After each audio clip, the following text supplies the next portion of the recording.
to another episode of Homegrown Joe. We're in sunny San Diego, California. The sun is high in the sky. There's not a cloud to be seen. Perfect day to do some chop and drop.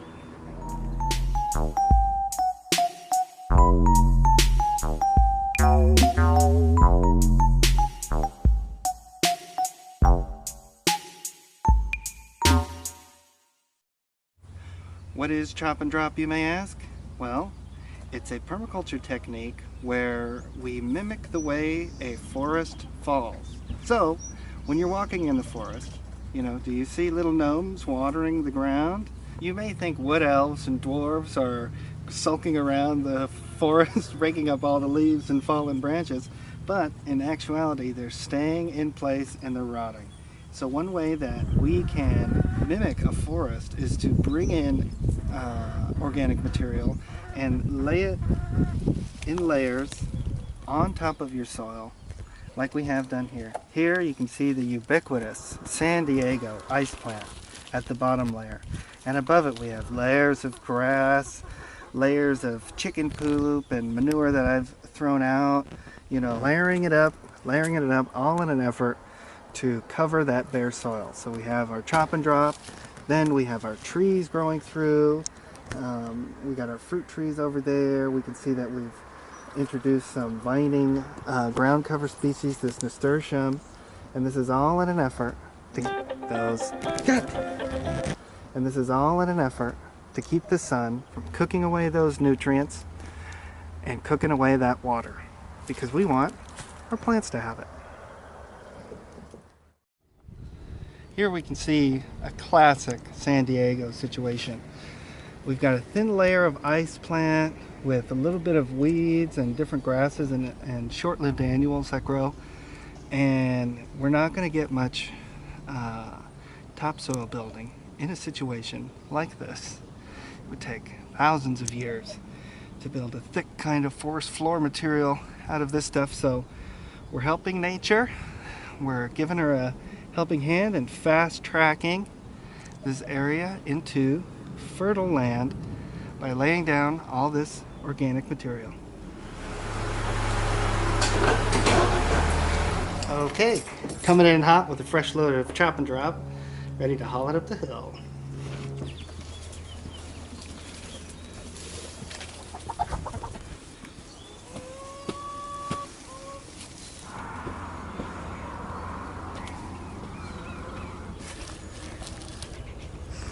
You like the chop and drop bologna? Okay, today we've got some strawberry guava that we're going to be chopping up, and this came from a client's house. I do a bit of landscaping here in San Diego, and yeah, so first things first, we got to make these big branches a little smaller, because just like we need to chew our food 20 times before we swallow, so does the soil microbiology.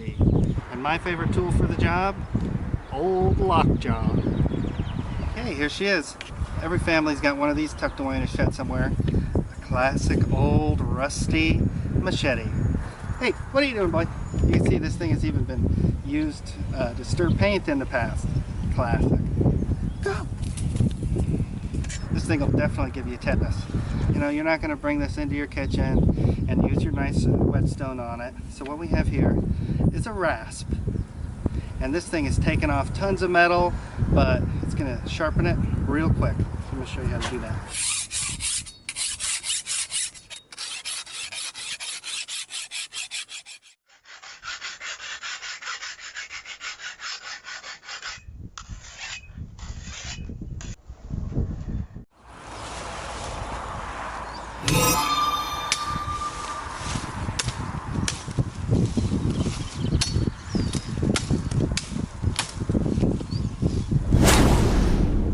This chop and drop and focus it around trees that we know are going to be having a hard time in the middle of summer. So, trees that are in full sun, like this low point here, let's give it a little extra help.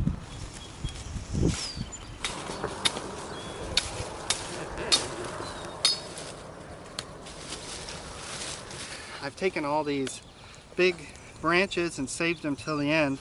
because what we can do is lay these big guys on top of our pile of loose leaves, and what that's going to do is over time, as those leaves and little branches degrade, this weight is going to start to push those leaves and little branches so that we have soil contact. And once we have that, that's when we have the bacteria and the fungi going into the little branches and stuff, and we're getting some serious decomposition.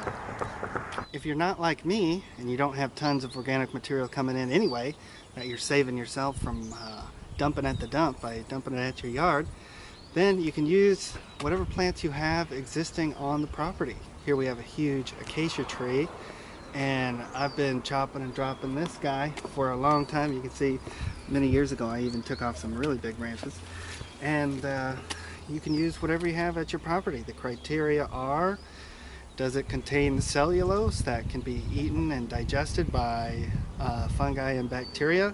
And that's, you know, all plants. There's a couple that you wouldn't want to use. Those are called allelopathic. Allelopathic? And those include, you know, some kinds of bamboo and eucalyptus and stuff. But here at this property, we've used Brazilian pepper, lemonade berry, acacia, you name it.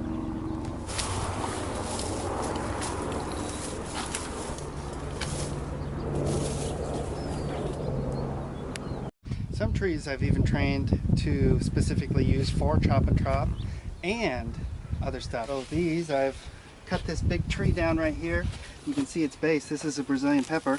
A lot of people hate the Brazilian pepper here in San Diego, but I'm starting to like it. I'm finding a lot of use for it. So I cut this big tree down, and what grew are all these long, fairly straight branches that I use around the property for fences, or if I need supports for trees or something like that. And then the top I use for chop and drop.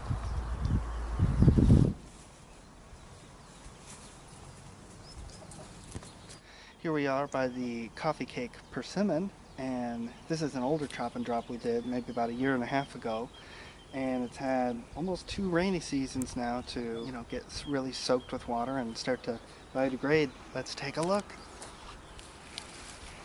Oh yeah, you can see this right here. The fungus is beginning to, you know, has inoculated itself inside this little branch and is starting to take off, and if we look under here, it's just so rotten away, and it's so wet under there, and all these branches, all these old branches are now just, you know, barely hanging on together. What do we got? Oh, there's a little slug in there, and it's so moist. Just layers and layers of it in there. That's what we want. Oh yeah. Look at that. We're basically composting in place when we do this. That is good plant food right there. Let's put it back. Perfect.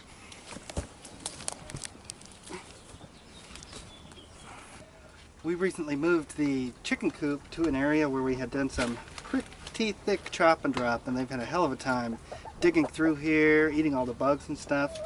So that's been pretty interesting to see. You can see that mycelium. Oh yeah.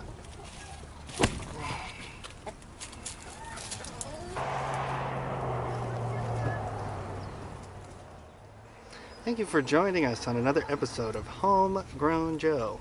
Hopefully you learned a lot on this introduction to chopping and dropping at your own house, and hopefully you'll think twice before you ship off that bucket of greens to the dump where it's gonna putrefy in some hole. Just drop it like it's hot. If you have any questions and comments, please feel free to leave them in the comment section, and don't forget to subscribe.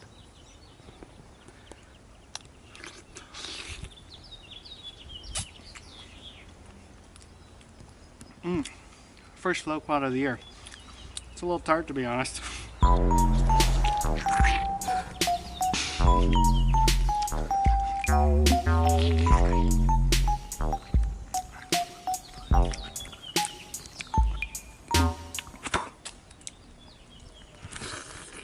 nobody is raking up all the leaves and fallen branches in a fallen